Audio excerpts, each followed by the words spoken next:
des hémorragies internes, hémopéritonéales.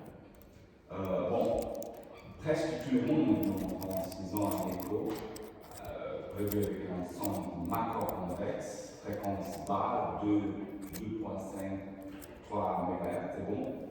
Dans la moitié sur le ventre. Et bon, ensuite, à l'intensité de certains quantités libres, on peut le visualiser, voilà. Là, le signe de l'hémopéritonéum. Cumulé avec les signes classiques d'hémorragie, on doit faire la paratomie le plus vite possible pour résoudre ce problème-là. Le plus confusant, peut-être la situation, la plus difficile, c'est la situation quand l'hémorragie se passe entre les couches de ligament large. Et ici, le diagnostic va se passer exclusivement sur les signes généraux, sur le signe classique général d'hémorragie. Et ici, ça dépend de l'intensité de l'hémorragie, elle peut être facile à identifier à l'œil. On peut penser, on va faire un écho transrectal. En cas d'une hémorragie, c'est une partition d'un accouchement traumatique. Dans la plupart des cas, c'est super douloureux et c'est quand même un peu risquant de palper la partie génitale par voie rectale parce que ça a mobilisé les cahiers de sang. La conséquence peut être imprévisible. C'est-à-dire du traitement anti-hémorragique d'urgence qui a mis hydrosoluble par voie intraveineuse et après par voie intramusculaire et après le maladie de gométrine, comme ça, peut nous aider, mais pour faire la différence entre les cas qui peuvent être traités par voie classique, conservative, sans intervention chirurgicale, dans les cas où on n'a pas besoin d'une laparotomie pour ligaturer les os importants et riches. C'est ce que l'indique. On se voit chez les grands animaux, buffles, si c'est possible, vaches et juments, en cas d'une pathologie dystocique, n'importe quel type de traitement, de méthode à utiliser, c'est une bonne idée d'évaluer, de faire une palpation vaginale et utérine pour essayer d'identifier une éventuelle brèche ou lacération incomplète au niveau du paroi perfusionnel laveuse. Le lait de tout, car les péritonite sont dans plupart des cas fatales. On peut penser que chez les probablement, c'est pas assez grave parce qu'on a une péritonite, il s'agit d'une péritonite fibrilleuse localisée. Mais en réalité, spécialement dans les élevages intensifs ou dans les élevages où les mesures d'hygiène corporelle et les mesures de désinfection de l'étal ne sont pas très efficaces, et ça c'est toujours un problème dans les élevages. Bon, on peut laver la salle locale, on peut désinfecter si tu n'utilises pas des robots de traitement, mais de nettoyer, de désinfecter le table, c'est toujours un problème difficile, car on a plusieurs technologies d'exploitation et les surfaces sont toujours désinfectables. Pas des solutions, c'est pour ça que se faire 1 ou 2 fois par an, on enlever les permanents, des choses comme ça. Et bon, dans des cas comme ça, là, une éventuelle population péritonèale pendant l'accouchement peut être mortelle. Et la différence est incroyable. On doit penser qu'on a des élevages qui se trouvent sur le même endroit depuis 50, 100 ou 3, 4, 100. C'est un endroit, il faut penser à la sélection du bactérie.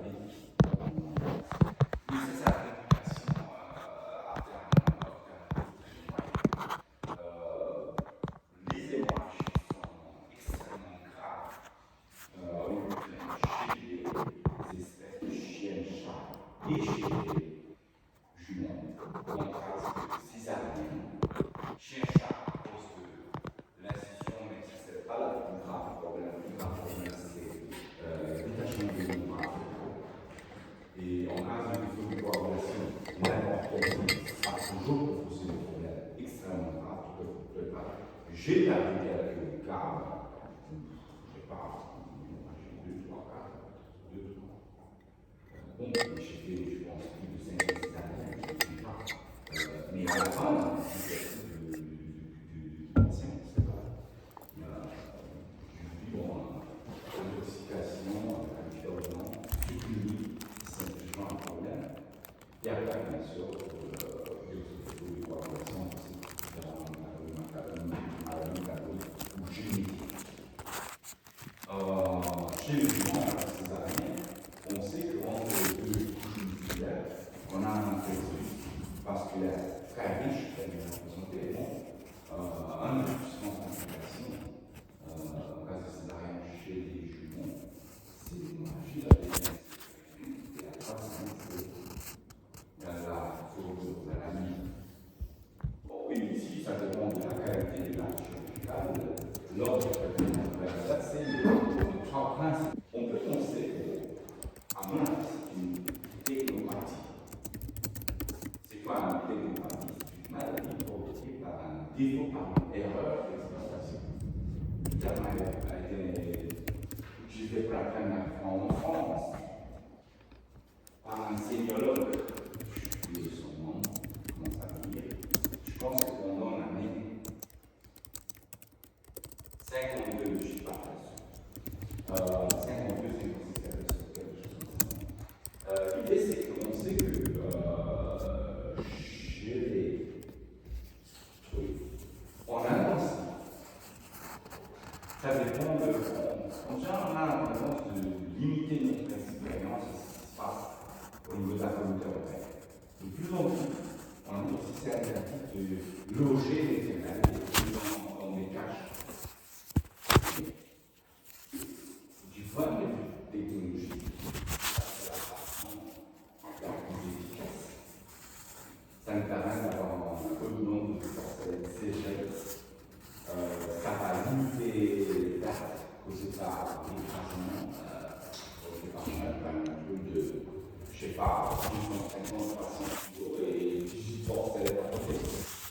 Elle est à côté, donc c'est un cas. Et bon, si on parle d'une technologie, une méthode d'exploitation de l'élevage de la soit accidentelle, la barre scolaire est à cause de perturbations physiologiques causées par la pression du digestion sur la circulation de à cause de l'infiltrationnalité et l'état de l'hôtel. Et à cause de l'hypermie causée par les changements hormonaux. L'événement devient fragile et ça peut provoquer des saignements à l'intérieur du paroi de l'air de l'utère, juste au niveau du vestibule du bas. La maladie, la pénétration aussi, on parle de dystocie, causée par un excès de glucose et chez les cochons, ça se passe comme fréquent à cause de quelques maladies transmétales comme hydrocéphalie, hydroplésie de fétale, hydroplésie fétale, ou en cas d'utilisation erronée de techniques de traction. Bon, en général, c'est ce qu'on observe du point de vue clinique, une dysymétrie, une asymétrie de lèvres vulvaires, ou un de deux lèvres, c'est 2, 3, 5 fois plus grand que l'autre. Rougeur, ou la lèvre peut devenir un peu violacée. Très douloureux.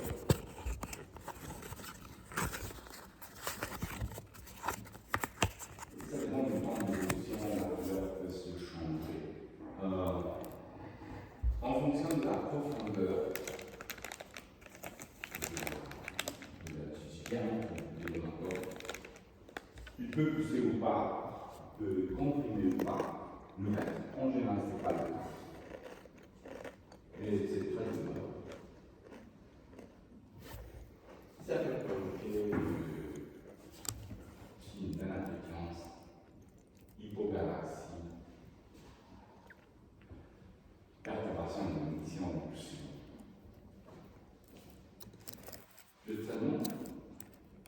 en général, il s'agit d'une hémorragie diffuse.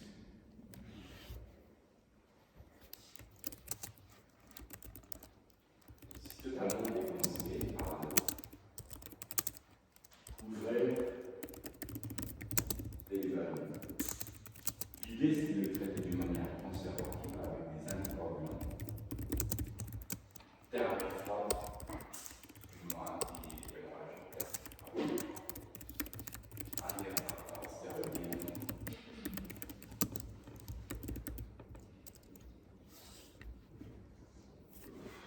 Ce sont des gens qui peuvent faire la longue piqûre, au niveau des lèvres, on peut faire avec des fausses parodie, mais ça c'est une thérapie à l'extérieur de la prescription. Ça peut provoquer une contraction de fibre musculaire lisse, mais c'est juste un artifice thérapeutique. Bon, ça peut provoquer des coliques faibles à cause de l'espace chez les cochons. Après l'utilisation de prostaglandine à l'intérieur, on peut observer des phénomènes de coliques, des liens agressifs à cause de la vie.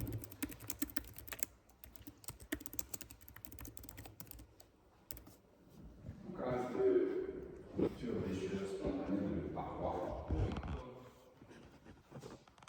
bien sûr, le cas devient une phase moins compressive.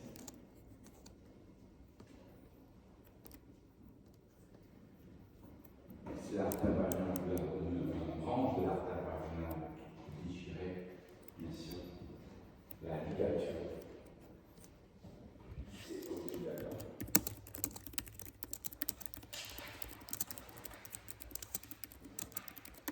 Un des accidents obstétricaux le plus fréquents chez les filles et juments, c'est l'hémorragie au niveau de ligament large, cavité péritonéale ou au niveau de l'espace rétropéritonéal chez les juments.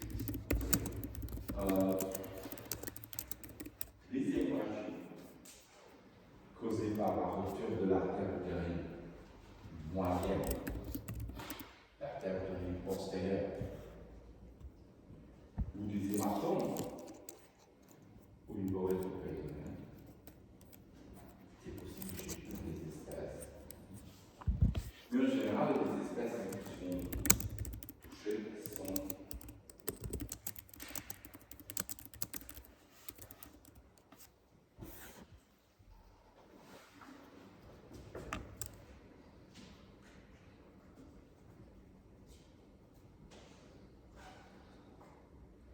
l'espèce de gémeaux, les juments et les vaches. Chez les vaches, c'est presque exclusivement à cause de parturition dysfusique. Juments âgés, c'est la catégorie la plus souvent touchée par la maladie. Bon, elle peut avoir une évolution suraiguë, fil de vent. C'est rare. Je pense que je suis dans ce cas. Aigu. Chronique.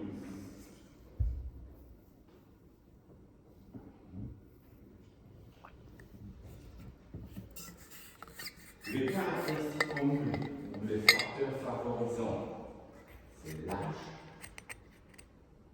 et la carence en cuivre.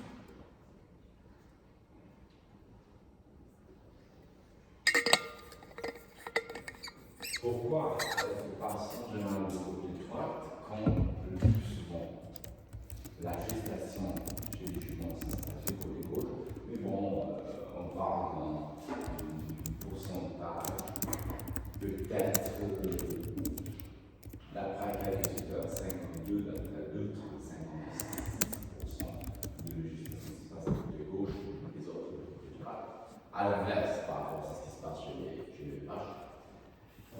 Mais bon, en général, ça se passe du côté droit.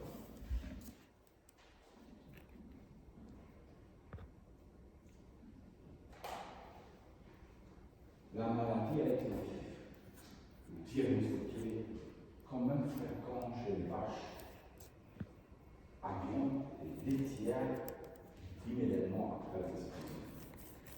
D'après l'expérience, c'est soit causé par un dysfonctionnement de l'excès de volume, soit c'est la force de traction un problème, soit c'est le rythme de traction. En théorie, chez les bovins, chez les grands animaux, la traction doit jamais dépasser la force physique de deux personnes adultes. Mais bon, c'est ce qu'on a dit. En général, dans les élevages familiales, c'est toujours difficile de trouver deux personnes adultes.